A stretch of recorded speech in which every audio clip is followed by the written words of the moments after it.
मुख्यमंत्र्यांची संवाद साधून दिला तुम्ही, काय सांगितलं मुख्यमंत्र्यांनी, काय संवाद झाला? अतिशय दुर्दैवी, अतिशय क्लेशदायक अशी घटना घडलेली. वैष्णवी कसपटे तिला ज्या पद्धतीने हुंड्यासाठीचा छळ करण्यात आला, तिला बेदम मारहाण करण्यात आली. मारहाण झाल्यावर तिला इथे घरी आणल्यावर सुद्धा त्या पद्धतीने SMS करून, चॅटिंग करून 50 लाख रुपये दिले की तुझ्या भावांना आम्ही मारून टाकू, ते चालले जातात, तिकडे जातात, अशा पद्धतीने अतिशय अमानुष छळ वैष्णवीच्या त्या ठिकाणी करण्यात आला. अतिशय दादागिरी, गुंडगिरी, झुंडशाही करून हुंडा मागण्यात आला आणि त्यानंतर दुर्दैवी असा मृत्यू वैष्णवीचा त्या ठिकाणी झालेला आहे. अतिशय दुर्दैवी घटना आहे. मला वाटतं पुरोगामी महाराष्ट्रामध्ये आता आपण पुण्यश्लोक अहिल्यादेवींची 300वी जयंती साजरी करतो 30 तारखेला, आणि अशा पुरोगामी महाराष्ट्रामध्ये आज अशा घटना घडत आहेत. इतका अमानुष छळ 22 वर्षाची आमची वैष्णवी, आमची कन्या हिचा त्या ठिकाणी होतोय. मला वाटतं यापेक्षा दुर्दैवी घटना असूच शकत नाही. आणि म्हणून या संदर्भामध्ये मी कसपटे जे वैष्णवीचे वडील आहेत त्यांची भेट त्या ठिकाणी घेतली, त्यांच्या कुटुंबियाची भेट घेतली, त्यांच्याशी सविस्तर चर्चाही केली. पोलीस तपास योग्य दिशेने सुरू आहे. चव्हाण म्हणून कोण जो लहान मुलाला रिव्हॉल्वरचा धाक टाकून घेऊन गेला होता त्याचाच कोणी मित्र परिवारातला आहे, तो अजून फरार आहे. तोही आजकालमध्ये निश्चित पोलीस त्याला ताब्यामध्ये घेतील. मी माननीय मुख्यमंत्री महोदयांचं आणि कसपटेचं व्हिडिओ कॉन्फरन्सद्वारे बोलणं करून दिलेलं आहे. त्यांनी मागणी केलेली आहे की तिची कडक कारवाई झाली पाहिजे, कुठल्याही लूपहोलच्या टाकणं कामा नये. आणि माननीय मुख्यमंत्री महोदय पहिल्या दिवसापासून या संदर्भामध्ये पोलिसांची संपर्कामध्ये आहेत, त्यांना सूचना देत आहेत. कुठल्याही परिस्थितीमध्ये यातून कोणीही सुटणार नाही. कुठेही कायद्यामध्ये कुठेही त्रुटी राहता कामा नये तपासामध्ये, अशा सूचना माननीय मुख्यमंत्री महोदयांनी दिलेल्या आहे. कसपटेंनी मागणी केलेली आहे की याच्यामध्ये स्पेशल PP विशेष सरकारी वकील म्हणून राजेश कावेडिया, ॲडव्होकेट राजेश कावेडिया यांची नियुक्ती करावी अशी त्यांनी मागणी केलेली आहे. माननीय मुख्यमंत्री महोदयांनी ती तात्काळ लगेच मान्य केलेली आहे. आता या केसमध्ये ॲडव्होकेट राजेश कावेडिया हे स्पेशल PP म्हणून त्या ठिकाणी काम बघतील. फास्ट ट्रॅकमध्ये टाकण्यासंदर्भामध्ये सुद्धा ही केस त्यांची मागणी आहे. निश्चित माननीय मुख्यमंत्री महोदय त्यांनी त्यालाही मान्यता दिली की फास्ट ट्रॅकमध्ये टाकून लवकरात लवकर ही केस चालवून या सर्व आरोपी जे त्यात सहभागी आहेत, हगवणे परिवारातले राजेंद्र हगवणे असतील, त्याची मुलं असतील, कोण त्याची मुलगी असेल, पत्नी असेल, ज्यांनी अमानुष छळ वैष्णवीचा या ठिकाणी केलेला आहे, त्यांना सगळ्यांना कठोर कारवाई, अतिशय कडक कारवाई, या कारवाईमुळे कोणी पुढे धजावणार नाही अशी गोष्ट करायला, अशा पद्धतीने तपास करून त्यांना शिक्षा कशी होईल कठोरात कठोर या संदर्भामध्ये मुख्यमंत्री महोदय सुद्धा प्रयत्नशील आहेत. पोलीस तपास योग्य दिशेने या ठिकाणी सुरू आहे. झाल्याचं समोर आलं आहे. महिला आयोगाकडनंही कुठेतरी ज्या तत्परतेने कारवाई पाहिजे तितकी केली नाही आहे. पोलिसांवरती सुद्धा कारवाई केली जाईल का ज्यांचे दोषी आढळतील किंवा ज्यांनी कामात कसूर केली? नाही, मला वाटतं अशी तक्रार कसपटेकडून कुठे करण्यात आलेली नाही. पण असं असेल, दिरंगाई झालेली आहे. मला वाटतं मागची त्यांची मोठी सून जी आहे तिने सुद्धा तक्रार केलेली आहे की मी इतक्या वेळ त्या ठिकाणी बसून होती, माझी तक्रार केली. त्या संदर्भामध्ये सगळेच मागची, मी तर म्हणेल मागचा जो गुन्हा आहे तोही दाखल करून घेतला जाईल. कारण त्या पद्धतीने त्या मोठ्या सुनेचाही त्यांनी छळ केला. त्यांनी मीडियासमोर आपल्यासमोर सांगितलेलं आहे. या संदर्भामध्ये कुणालाही पाठीशी घातलं जाणार नाही. मग ते डिपार्टमेंटचे कोणी अधिकारी असतील, वरिष्ठ अधिकारी असतील, ज्यांनी कुचराई केली असेल या बाबतीमध्ये, त्याला कुणालाही माफ केलं जाणार नाही.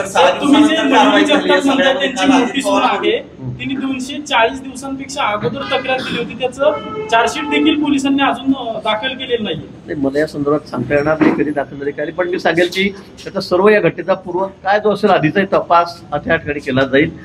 त्यांच्या म्हणण्याप्रमाणे जर पोलिसांनी गुन्हा नोंदवलाच नसेल तक्रार देऊन सुद्धा, तर त्याची चौकशी केली जाईल. जे दोषी आहेत त्यांच्यावर 40 दिवस झाले, 90 दिवसात चार्जशीट पाठवायचं असतं, अजून चार्जशीट पाठवल्याने समोरही फाईल केली नाही. 240 दिवस झाले. ठीक आहे, मला या बाबतीत पूर्ण माहिती नाही, पण निश्चित असं कोणी त्यांना पाठीशी घालण्याचा प्रयत्न करत असेल तर त्यांना कोणाला म्हणजे कोणाला सोडण्यात येणार नाही. त्यांच्यावर कडक कारवाई केली जाईल.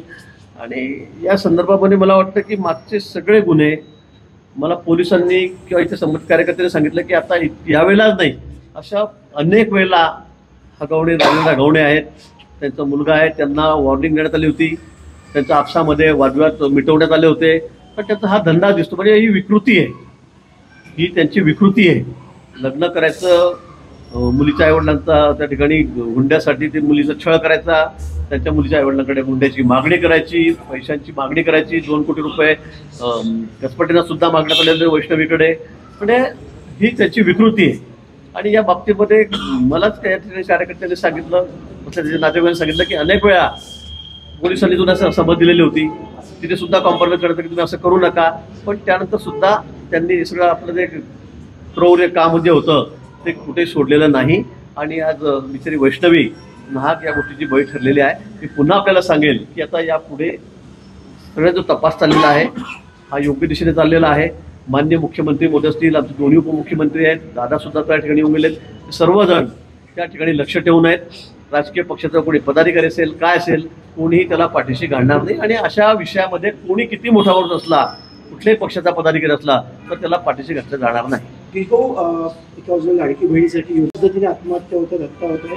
हुंडाबळी आणि हुंड्यासंदर्भातल्या नवीन कायदा आणण्यासंदर्भात किंवा अधिक त्यात बदल करून सक्षम करण्यासंदर्भात काही निर्णय आपण घेणार आहात का कॅबिनेट? निश्चित माननीय मुख्यमंत्री महोदयाच्या कानावर हा विषय गेलेला आहे, घातलेला आहे. मी सगळ्यांनी दोन्ही उपमुख्यमंत्री महोदयाच्या या ठिकाणी लक्ष घालून मला वाटतं अतिशय कडक कठोर कायदा आहे, पण त्याची अंमलबजावणी ही सुद्धा झाली पाहिजे. हुंडाबळीचा कायदा आपल्याकडे आहे, पण काही त्यात लोक असतील, काही कमी असेल तर निश्चित तोही कडक केला गेला पाहिजे. कारण मुली सगळ्यात आता मला सुद्धा 2 मुली आहेत, ते सगळं बघून ते फोटो बघून तर माझ्या अंगावर काटा आला. म्हणजे माझ्या डोळ्यात पाणी आलं की बापरे, अशा पद्धतीने कोणी वागत असेल तर सगळ्यांना मुली आहेत, हगवणे आहेत, त्यांची सुद्धा स्वतःची मुलगी आहे. मग मुलीची लाड करायचे आणि सुनेला अशा पद्धतीने मारहाण करायची, तिचा बळीच घ्यायचा, मला वाटतं हे अतिशय अयोग्य आहे. अतिशय क्रूर पद्धतीने ते वागलेले आहेत. मला वाटतं सगळ्या केस अंती त्यांना फाशीच झाली पाहिजे, त्याला देहदंडाशिवाय दुसरी शिक्षा नाही. कारण 22 वर्षाची आमची वैष्णवी कन्या, आमची मुलगी, त्या अशा पद्धतीने अमानुष पद्धतीने तिला मारठोक केली जाते. तिला मारलेल्या अंगावरचे ओळ पाहिले की आपण बघवत नाही आपल्याकडून. अशा पद्धतीने क्रूर पद्धतीला मारण्यात आलेला आहे, छळ करण्यात आलेला आहे. मला वाटतं की यांना ही शिक्षा अशी झाली पाहिजे की पुढे कोणी अशा पद्धतीने हिंमत करायला नको. भाऊ, वैष्णवीचा मृत्यू झाल्यानंतर तब्बल 7 दिवस हगवणी सापडत नव्हते आणि ज्यावेळी पोलिसांना सापडले त्याच्या अगोदर मटण खाल्ल्याचं त्यांनी दिसते. सीसीटीव्ही फुटेज देखील आलेले आहेत. त्यांना कुठलंच भय नाहीये. नेमकं एवढं भय नसण्याचं कारण काय? राजकीय ताकद त्यांच्या पाठीमागे आहे म्हणून की नेमकं काय? मी सांगतो की ही विकृती आहे. काही लोकांमध्ये विकृती आहे, त्यांना लाज वाटली पाहिजे. 7 दिवस ते फरार झाले, मोबाईलला फॉलोअप केली, फेकापट केली, आपण बघितलं, आपणच दाखवलेलं आहे. नंतर ते 7 दिवस सापडले नाही. आणि त्या काळामध्ये सुद्धा ते मटण खातायत, काय खातायत.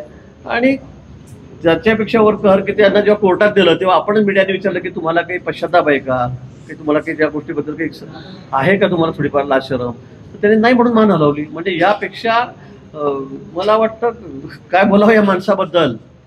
याला तर आता मी बोलू शकत नाही, आमच्यासारखे बंधनं आहेत. पण खरंच अशा माणसाबद्दल काय करावं, काय बोलावं हेही समजत नाही. आणि ज्या पद्धतीने ते 7 दिवसातही वागले की त्याचा पश्चाताप त्यांना अजिबात नाही. इतके निर्लज्ज माणसं समाजामध्ये आहेत. पण मला वाटतं सगळा कायदा आहे, कायद्याअंतर्गत त्यांच्यावरती तपास व्यवस्थित केला जाईल. आणि त्यांना खरं मी तर हे सांगेल की त्यांना फाशीची शिक्षा झाली पाहिजे या संदर्भात. भाऊ, मयुरी जगताप मोठी सून असेल किंवा जालिंदर सुपेकर नावाचे एक IG लेवलचे अधिकारी आहेत, त्यांची नावानी या दोघींना भीती दाखवली जायची आणि त्यांनी या प्रकरणात सगळी मदत केलेली आहे हगवणेला. ते नातेवाईक आहेत जवळचे, जालिंदर सुपेकरचे आई जे आहेत ते. मला वाटतं अशा संदर्भामध्ये काही पुरावे असतील, तशी जर तक्रार केली तर ती चौकशी केली जाईल. मला आता तुम्ही आज नवीनच सांगणार याच्या संदर्भात माहिती नाही. पण असं कोणीही अधिकारी असतील, मोठे पोलीस अधिकारी असतील, अशा गोष्टींना खतपाणी करत असतील, मदत करत असतील तर मला असं वाटतं की जर तसा पुरावा असेल तर त्या संदर्भात चौकशी करून कुणावरही कारवाई करता येईल.